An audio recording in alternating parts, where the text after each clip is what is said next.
I'm Logan Crawford, and right now on Spotlight, we're exploring My Mystical Path, a memoir of finding grace and dignity in life's hardest lessons by Donna Shin Ward. In this Amazon bestseller, the author, a counselor and wellness coach, shares her profound journey through grief, trauma, and her path to healing, offering insights from both personal and psychological perspectives. We're delighted to have this very talented author join us here today on Spotlight. We thank our team at Atticus Publishing for helping us put her in the spotlight today.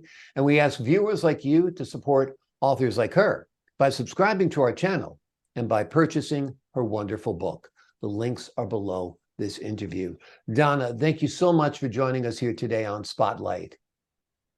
Well, hi, Logan. Thank you very much for having me. Oh, it's my pleasure. This has been quite a journey as we all go on a remarkable journey, which we call our lives. Some have big challenges, some have lesser challenges. You've had your fair share of challenges for sure, but you found a real positive way to get through it all and to make the best of it and always come out on top. Is that why you're sharing your story? Yes, it is why I'm sharing my story. And none of that comes without a lot of inner work, a lot of divine help, if you will. And so, and grace, really. And so, as a therapist for 20 plus years now, I've listened to a lot of stories. But we all have a story, as you said, and there is a universal element to all of our stories. So I just simply took my story, my experience as a therapist, my spirituality, my mystical experience, and wove it all into a book that I hope really will inspire many people because they're listening to my story, but there are a lot of tips and tools for people to use as well. Absolutely. You call the book My Mystical Path. Tell us a little bit about your mystical path, the elements of mysticism that have played a role in your life.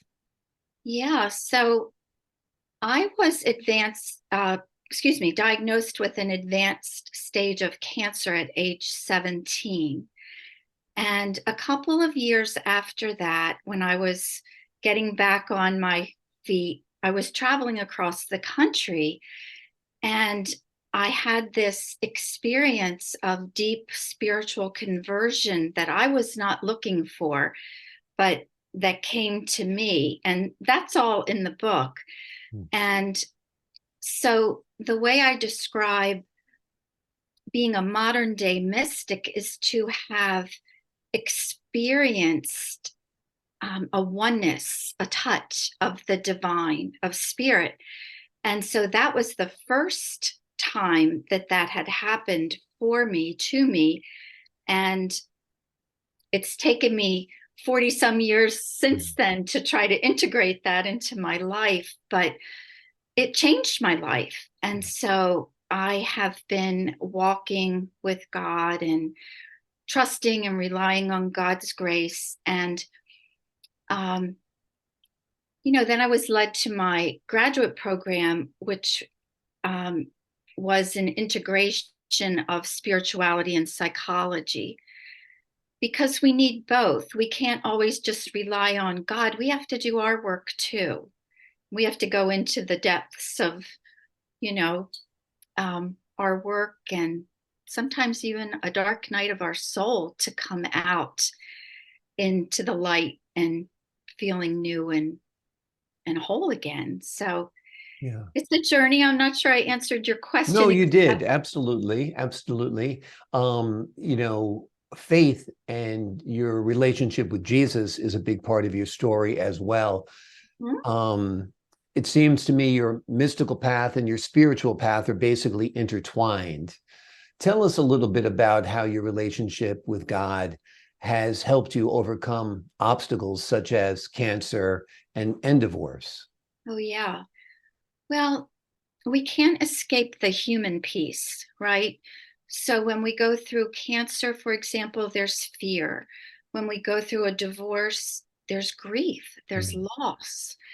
And so we have to experience and feel the truth of our emotions, and it's hard, and it's scary to go into those deep feelings.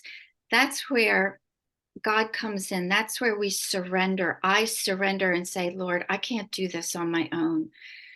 I need your strength, your direction to help me.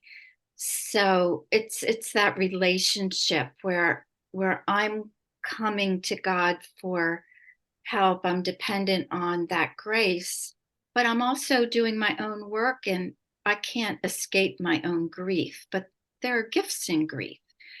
So it is that relationship, but we have to often surrender when things happen. What are the gifts in grief? A Oh, strengthening of your faith? well, it's like there's so much potential in each of us to live consciously, to be healthy, to be fully alive, to be accepting of anything that happens in our lives, though. And when we fully allow ourselves to grieve, we come to acceptance not only of the situation, but of ourselves, of others, and of life, that life will inevitably bring difficult challenges, but we can get through them. Um, I think learning how to grieve is one of the most important tools to being alive Mm. and being whole. Um, it, you know, it's just, it brings new life to us, but we have to let the old die before the new can come. In your book, you write about dealing with narcissistic emotional abuse. Mhm. What advice would you have for someone who's going through a similar situation domestically with their partner? Yeah, get help. It becomes so confusing, the the gaslighting, the manipulation that people with narcissism will use can be extremely derailing, and it's confusing, and sometimes the person experiencing it feels like, am I going crazy? What's going on? So you need to talk to someone who has experienced and understands these types of personalities to help them know. First of all, educate them about narcissism and how these people operate to get their needs met. Really need help. I mean, there's lots of videos on YouTube and Hmm. things you can watch, but I think it's important to work with someone who understands. There's great books out there, and Right. But some of the, it's hard to replace talking with someone who can maybe relate to your own individual circumstance. But yeah, there's a lot of self-help out there as well, such you said, as videos and books and so forth. But if you can afford it, if your insurance covers it, whatever it is, if you can talk to a human being about it, somebody like yourself, um, it's beyond helpful. Tell me a little bit about your work as a counselor and a wellness coach. yeah, so I started out my career in the field of grief and loss, and I find that to be extremely foundational to all of the people that I work with. At some point, there is something to grieve, something um, that's been lost, whether it's a job, a relationship, a child, whatever it is. Mm.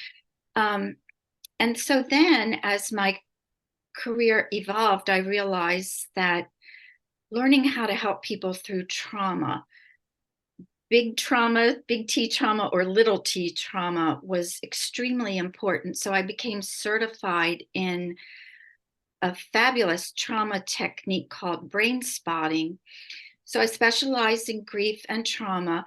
And then as my own life evolved, I used those two specialties to create the specialty that I now have in helping um, people recover from emotional abuse. Wonderful. What was it like for you writing this book? You had to relive a lot of heartache, a divorce, an unbelievable diagnosis at a young age. What was it like going through that again and writing about how you got through it all? Good question. It it was a very rich journey, Logan. I've done a lot of personal work myself. Um, I have a very strong faith, and I realized how much I like to write. And so it was wonderful to find those little pockets of time where I could just go off and just take all my books and all the wisdom teachers that I've surrounded myself with and dig in. And I would say, yes, there were certain times where what I was writing would bring up things, but I also feel like I've done enough work that I could look at it from the perspective of wanting to help another and not really, it wasn't so much about me, but I was writing for the people who would read my book. Exactly, exactly. And I guess that's what you hope the takeaway is, that people realize that there's hope. Tell us what you hope folks get from this book. I hope they're inspired. I hope they find little nuggets in there that speak to them. I hope they feel like, wow, she's just a normal human and she got through some hard stuff and she's telling us how she did it. Surrender, do the work, grieve well, rely on divine intervention, and other things that, if she can do it, I can do it. Yeah. And so mostly just inspire them to find the strength within and above for Yeah. themselves. Yeah. Well, you've done great by writing this book. We appreciate your openness and your candor in telling about your life and how you got through it, and sharing your relationship with God, with the public. I think it is indeed inspiring. The name of the book is My Mystical Path, a memoir of finding grace and dignity in life's hardest lessons, by Donna Shin Ward.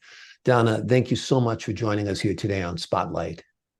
Yeah, thank you for letting me share my legacy with you, Logan, because this book is really that. It's a legacy of love for my three daughters, my family, and all the dear ones that I've worked with and who will pick up the book.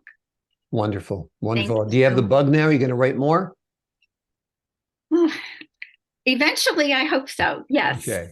Yes. Recover from this one first, catch your breath, and then Right. write more. It is addictive and it is good therapy, as you know, whether you're writing or journaling or publishing a book. It's good for Sure. you as well as for your readers. This is a remarkable book, a game changer for a lot of people. If you look at the ingredients to turning life's hardest moments into winnable moments, you want to take a look at this book by Donna Shin Ward. Donna, thanks again for joining us. And to the Thank you, folks at Logan. home, my pleasure. And to the folks at home, I'm Logan Crawford, thanking you for your time this time. Until next time on Spotlight.